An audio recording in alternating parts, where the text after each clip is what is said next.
سلام خدمت دوستان. امروز روز دوشنبه است و ما میخوایم کار اوبر ایتس رو شروع کنیم و این گوشی البته به این هم وصل میشه، ولی به خاطر اینکه روی گوشی برای همه قابل دیدن باشه روی گوشی گذاشتیم باشه برنامه که بتونیم با یه گوشی دیگه هم فیلم بگیریم. نکته اولی که میخوام بهتون بگم این که گو رو میزنیم. اگر شما هر گونه ایرادی توی داکیومنتاتون و تایید نشدنتون داشته باشید، این گو رو نمیتونید بزنید. یه اروری به شما میده اینجا که اون رو میزنید و مشخص میشه که شما چه مدرکی رو آپلود نکردید یا کجا تایید نشده، که اصولا اکثر آدم ها توی ایمیل بک‌گراند چک که دریافتش میکنن چون به اسم دیگه ای به غیر از اوبر براشون میاد دچار مشکل میشن که اون ایمیل رو باید برن بگیرن. این الان یک اوردر 6,500 دلاریه که میبینید 3.6 کیلومتره. فایده نداره برای ما ردش میکنیم و خدمتتون عرض کنم که اون ایمیل رو باید بگیرن، پر کنن اون فرم رو و دوباره بفرستن تا تایید بشه براشون. اینجا ما برنامه رو روشن کردیم، نزدیک این پاساژ برنت‌وود هستیم که توش فودکورت و رستوران های مختلفی در خودش و اطرافش وجود داره. البته یک سری از رستوران های خوب اینجا مثل جویی و مثلا کاکتوس کلاب با دوردش کار میکنن که من سعی میکنم که یه ویدیو هم با دوردش براتون درست کنم و براتون ارسال کنم. رستوران هایی که الان توی این فیلم ما به ما اوردر خواهند داد، اینها رستوران هایی هستن که با اوبر قرارداد دارن. این هم البته 11 دلاری بود ولی چون کیلومتر زیادی داشت من رد کردم. این رو دیگه میگیریم 14. نه اینم نمیگیریم. اینجا یه نکته ای رو میخواستم بهتون یادآوری کنم. این اکانتی که الان داره روی گوشی باهاش کار میشه اکانتیه که پلاتینیوم هستش. خدمتتون عرض کنم که تمام لایک ها رو سر موقعش گرفته و به خاطر همین اوردرهای خوبی بهش داده میشه. شاید حالا با اکانت کم کار کرده شما که تازه باهاش شروع کردید زیاد قابل مقایسه نباشه. نگران نباشید اگر میبینید روزهای اول یه مقدار شاید دلسرد کننده باشه و اوردرهای خوبی بهتون نده. و حالا ما منتظر اوردر خوبی هستیم که کیلومترش و شرایط مسیرش، مثلا این 14 دلاریه، اگر که تو مسیری بجز جنوب ونکوور بود من الان میگرفتمش، چون اونجا جنوب که میری اصولا یا باید از مترو تاون اوردر بگیری که مترو تاون جزو پاساژاییه که فودکورتش محل مشخصی نداره که شما وقتی که وارد فودکورت میشی بدونی آقا اینجا رستوران هاست، بتونی تمام اوردرها رو اونجا بگیری یا خیلی راحت رستوران رو پیدا کنی کنار هم. توی مترو تاون هر رستورانی یه گوشه پاساژه و پاساژ بسیار بزرگی، طبقات مختلف داره و به خاطر همین اصولاً پاساژ سختیه. به خاطر همین چون جنوب بود و توی برگشت ممکن بود که ما دچار مشکل بشیم و نتونیم اوردر برگشت رو بگیریم، این اوردر رو ما الان نگرفتیم. الان توی مرکز برنت‌وود هستیم. اینجا قرمز نیست ولی دیدید که با وجود قرمز نبودن باز هم اوردرهای زیادی داد. یکی از دوستان هموطنمون الان اوردر رو گرفته که شما دیگه توی تصویر ندیدینش، ولی یه توضیح هم راجع به دشکم بهتون بدم که حتما برای رانندگی، کار و زندگی توی کانادا حتما از این دشکم استفاده کنید، به خاطر اینکه دشکم هزینه 200 300 500 دلاری رو شما پرداخت میکنید ولی چندین هزار تا میلیون دلار در تصادف میتونه به شما کمک بکنه. حالا یه بحث دیگه ای که وجود داره، ما توی برنت‌وود اوردر نگرفتیم و الان اومدیم که به سمت هستینگ بریم. بحث راداره. اینجا توی رادار به شما اوردرهایی که بیشتر از 1 کیلومتر از محل مبدأ فاصله دارید و توی رادار به شما میده که الان این از بین رفت. توی رادار یک سری اوردرها میاد، میتونه اوردرهای خوبی باشه.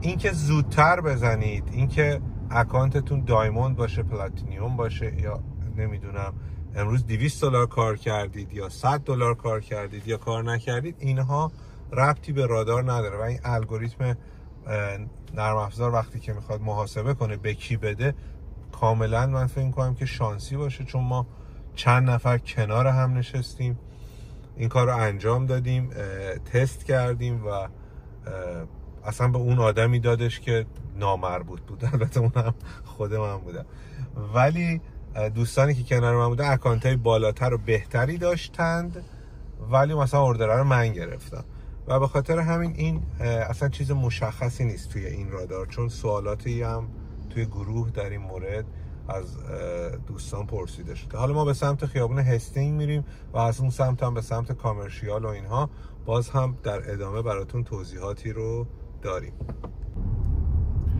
دوستان با عذرخواهی بنده رو بپذیرید، چون که شرایط به گونه‌ای شد که این موبایلی که داریم باش فیلم میگیریم زنگ خورد و یک اوردری اومد روی رادار که $14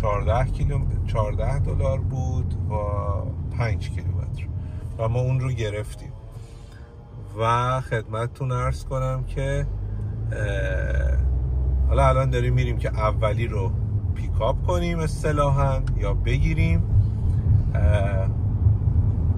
تا بریم اوردر دوم. ما رسیدیم اونجا، دوباره زمان اکسپت کردن و اینها این کار رو انجام میدیم، میریم به آدرس و لوکیشن که مشخصه کاملا، اسم رستوران رو میبینیم. موقعی که یه سری رستوران ها اسمشون مشخص نیست و شما مثلا تابلوش مشخص نیست، تابلوها اسمشون عجق وجقه یا حالا هرچی، چینی، ژاپنیه، شما با این پلاکی که اینجا نوشته شده و دقت میکنید پلاک مال چه خیابونیه، چون شما یه سری از این واحدات 2 تا پلاک دارن، از این ور یه پلاک داره، از اون کوچه یه پلاک دیگه. از این پلاک ها پیدا میکنید رستوران رو، میرید اینو نشون طرف مقابل میدید، حالا اون کارمند رستوران این اسم رو میبینه. اگر اسم مثلا نتونستید بخونید، میتونید این کد رو بخونید. این کد مخصوص این اوردره. اوردر رو که گرفتید وریفای میکنید. یه سری اوردرها هستش که اینجا هم باید بکشید کامپلیت بشه و میریم برای بقیه توضیحات. خب دوستان، اوردر اول رو گرفتیم، وریفای کردیم و به محض اینکه وریفای میکنیم میگه که حالا به مبدأ دوم که برای پیکاپ کردن یا گرفتن اوردر هستش برید و اوردر دوم رو هم بگیرید. به محض اینکه شما اوردر دوم رو گرفتید، مقصد اولی که باید برید رو خودش براتون محاسبه میکنه که کجا باید برید. شما لازم نیستش که به این موضوع اصلا فکر کنید، چون خودش برای شما تعیین میکنه و شما به مقصد اول میرید. فقط نکته‌ای که خیلی اهمیت داره اینه که حتما به این موضوع دقت کنید که زمانی که به مقصد میرسید اسم رو یا اون کدی که بهتون نشون دادم رو روی اوردر چک کنید، چون حتی ممکنه یه موقعی اسما یکی باشه، اسما شبیه باشه و یادتون بره، مثلا از خستگی آدم یادش میره. اوردر رو جابجا به هیچ عنوان ندید. خب دوستان، در آخرین مرحله ای که ما میخوایم اوردر رو تحویل بدیم، نکته حائز اهمیت اینه که فقط حواسمون باشه کدوم اوردر رو داریم به کی تحویل میدیم. پلاک رو دقت کنیم، پلاک رو حتما مطمئن باشیم که در پلاک درست داریم اینو میذاریم و به شرایط اون مشتری و کاستومری که برای شما نوشته شده دقت کنید. یعنی این که مثلا یارو نوشته آقا زنگ نزن، یا اوردر رو گذاشتی زنگ بزن، یا پشت در بذار رو میز سفید، رو مثلا لب پنجره، یا میام میگیرم. البته گزینه میتدور همیشه میام میگیرم نیست، یه سری موقع میتدورا پایینه، یه موقعی بازر داره و شما باید برید بالا. زمانی که بازر داره تشریف میبرید بالا و دیگه چیز دیگه ای نداره. میرسید طرف میبینید چی نوشته براتون. اینجا یه سری پیغامای دیفالت خود اپلیکیشن میاد که میتونید اینا استفاده کنید که مثلا تو جواب ندی من رسیدم. حالا یه اوردر هم به ما داد که این برگشتمونه، این هم باید بگیریمش. معمولا توی زمانهایی که شما میرسید در فواصل دور به شما یک برگشت هم میده، ولی خب این همیشگی نیست، در یه مواقع اتفاق نمیفته.